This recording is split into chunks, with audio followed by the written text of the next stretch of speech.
फरवरी 2025 के अंदर आंड्रे कार्पाथी एक सीरीज ऑफ ट्वीट्स करता है जिसके बाद पूरी दुनिया में vibe coding becomes a very slang and popular term. Andre Karpathy, one of my personal heroes, he was the chief scientist of AI at Tesla, and then he was working at OpenAI as well briefly. He's a very prominent figure in the AI space और इसी वजह से ये term बहुत ज़्यादा popular हो गई। बहुत ज़्यादा पॉपुलर होने के साथ इसकी वजह से बहुत सारे और सवालों ने जन्म लिया जो कि मुझे पिछले तकरीबन 6 महीने के अंदर आप सबसे सुनने को मिलते हैं कि क्या वाइब कोडिंग का फ्यूचर क्या है, क्या हमें वाइब कोडिंग सीखनी चाहिए या हमें पुराने तरीका जो सॉफ्टवेयर डेवलपमेंट का है, जो वेब फ्रेमवर्क्स वगैरह हैं उनको सीखना चाहिए। क्या वाइब कोडिंग के बाद हमें कंप्यूटर साइंस के कॉन्सेप्ट भी सीखने की जरूरत है या नहीं है। क्या वाइब कोडिंग की वजह से फाउंडर्स अपनी वर्कफोर्स को हाफ में कर सकते हैं कि नहीं कर सकते, और क्या ये जो बिग टेक के लेऑफ्स हो रहे हैं क्या ये वाइब कोडिंग की वजह से हो रहे हैं या इसके कुछ और रीजन है। सो इन सारे सवालों का जवाब हम आज की इस वीडियो में देंगे, लेकिन इसके लिए बहुत जरूरी है कि आप वीडियो को बिल्कुल एंड तक देखें, क्योंकि अगर आप सारा कॉन्टेक्स्ट समझेंगे तभी आप उन सवालों का जवाब दे सकेंगे और आप दूसरों को भी ये जवाब आगे बता सकेंगे। It will also help you make sense of where the AI space is moving in the next 12 months. Vibe coding के बारे में एक सीरियस बात करने से पहले बड़ा ज़रूरी है कि हम उसकी डेफिनेशन के बारे में एग्री कर लें।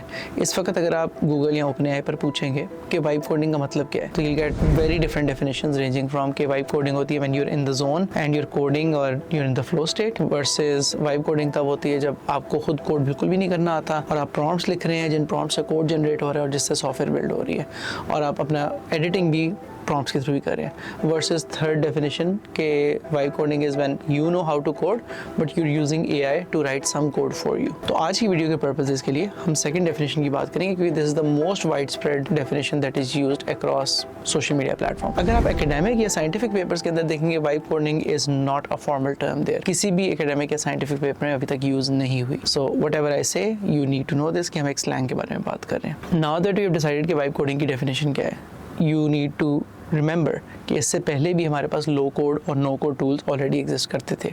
Tools like bubble.io, like Zapier, make.com वगैरह वो ऑलरेडी एग्जिस्ट करते हैं। सिर्फ डिफरेंस वाइब कोडिंग के अंदर ये है कि अब आप प्रॉम्प्ट लिख रहे हैं and the prompt is doing things for you and creating an outcome. So अगर ये एक ऐसी चीज़ थी जो पहले भी एग्जिस्ट करती थी एक डिफरेंट वर्जन के अंदर और उसके अंदर एक इनोवेशन आ गई कि आप प्रॉम्प्ट से ये काम कर सकते हैं, तो फिर इतनी ज़्यादा फियर, अनसर्टेनिटी, डाउट, पैनिक क्यों है? और उसको समझने के लिए वी नीड टू अंडरस्टैंड कि एग्जैक्टली हो क्या रहा है। Software development, software engineering was a very closely gated community जहाँ पर बड़ा हाई बैरियर टू एंट्री था।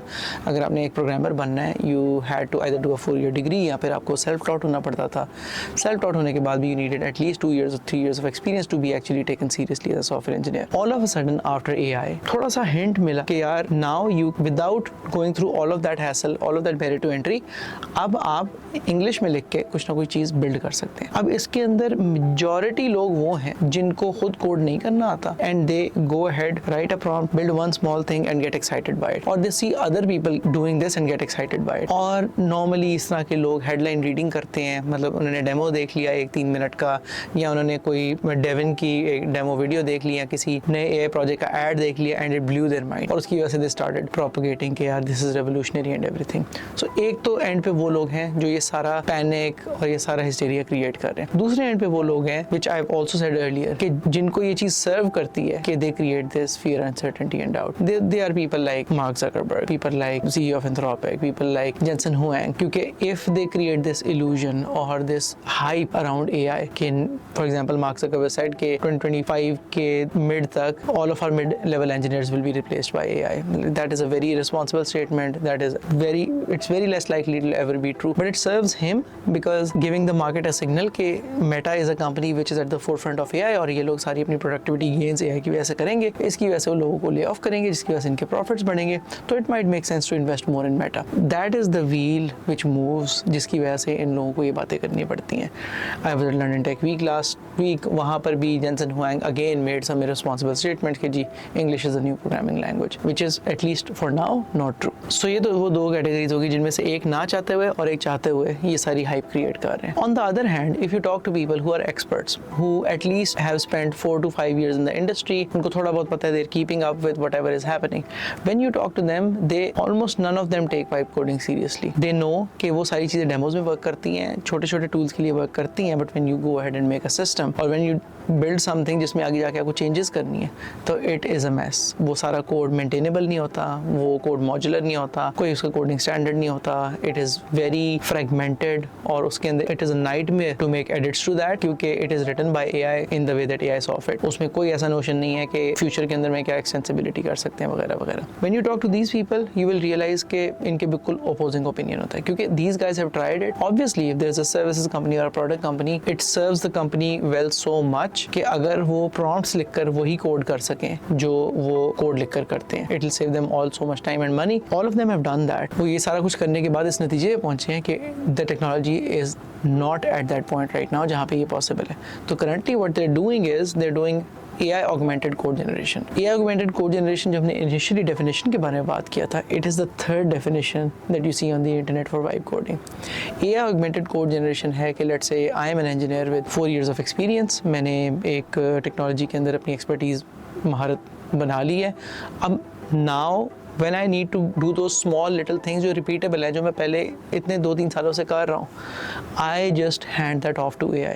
I write a prompt, get that small snippet of code done, copy and paste it into my code. I make a few edits, मैं नाम शाम change करता हूँ, coding standards बेहतर करता हूँ, कोई अगर उसमें उसको मॉड्यूलर बनाने के लिए ज़रूरत होती है, कोई एडिट्स करने की, मैं वो करता हूँ, and that speeds my work up. वही काम जो मैंने 6 घंटे में करना था, now I am able to do that in 30 minutes, and that is in my opinion where the huge gold mine for productivity lies. This is the thing जिस पे सबसे ज़्यादा लोगों को फोकस करना चाहिए और अपने स्किल्स बिल्ड करने चाहिए इसके अंदर, कि वो कैसे AI टूल्स को, AI IDEs को, क्लाउड कोड को यूज़ करके अपनी कोडिंग प्रोडक्टिविटी इंप्रूव कर सकते हैं। And I am on the same boat, I am 100% on the AI augmented code generation productivity boost. मेरे ख्याल से इसकी वजह से बहुत ज़्यादा चीज़ें स्पीड अप हो जाती हैं, आपकी रिसर्च स्पीड अप हो जाती है। पहले जो आपको स्टैक ओवरफ्लो पे जाकर रिसर्च करनी पड़नी थी वो आपको नहीं करनी पड़ती, and the AI is getting really smarter. For example like Claude 4 is like miles ahead of Claude 3.5. Now I want all of you to zoom out for a bit and think about कि software engineering basically है क्या। अगर आपने clean code किताब पढ़ी हो Robert सी Martin या uncle Bob की, तो उसके अंदर भी ऑटोमेटेड कोड जनरेशन की बात हुई हुई है। This is a very old book, even उस टाइम पे भी ये बात होती थी। फंडामेंटली सॉफ्टवेयर इंजीनियर का काम है एक यूज़र की रिक्वायरमेंट्स को अंडरस्टैंड करना और उसको एक ऐसे तरीके से मशीन को बताना कि वो उसकी रिक्वायरमेंट्स को पूरा कर सके। As of today that language is a coding language, लेकिन as of today in my opinion coding is the best way to translate those requirements into what the machine can understand and it can do exactly what the user is requiring. इस वक्त अभी हम वहाँ पर नहीं हैं जहाँ पे आप यूज़र की रिक्वायरमेंट्स लेंगे, उसको कॉपी पेस्ट करेंगे और the machine will understand what needs to be done. Maybe there is a world out there 10 years from now, लेकिन again उस पॉइंट पे फिर आपको वहाँ पे होने की ज़रूरत नहीं है। Then the user can themselves do it, which is a later discussion के उस ज़माने में क्या करना है, but that's not the topic for today. And with that, coming to the main topic of the video, कि आप लोगों के जो सवाल थे उनको quickly answer कर देते हैं। So quickly answering, will vibe coding take away our jobs? बिल्कुल भी नहीं, vibe coding आपकी जॉब नहीं लेगी, लेकिन AI augmented code generation आपकी जॉब ले सकती है। अगर आपने अपने आप को फ्यूचर प्रूफ करना है इससे, तो as a student, as an early stage professional, start using those tools. $20 की सब्सक्रिप्शन ले लें, उनको यूज़ करें and get proficient at them and use them in your interviews as a flex and tell people कि आप उसको use करते हैं कोड करने के लिए। Number 2, do I still need to learn code programming concepts after vibe coding? Absolutely yes. AI जो भी कोड लिखेगी उसके ऊपर एंड पे नाम आपका ही जाना है। गिटहब के अंदर ये नहीं लिखा होगा कि ये कोड AI ने या कर्सर ने जनरेट किया, वो आपके नाम से जाना है। You are the one who signing off on that code.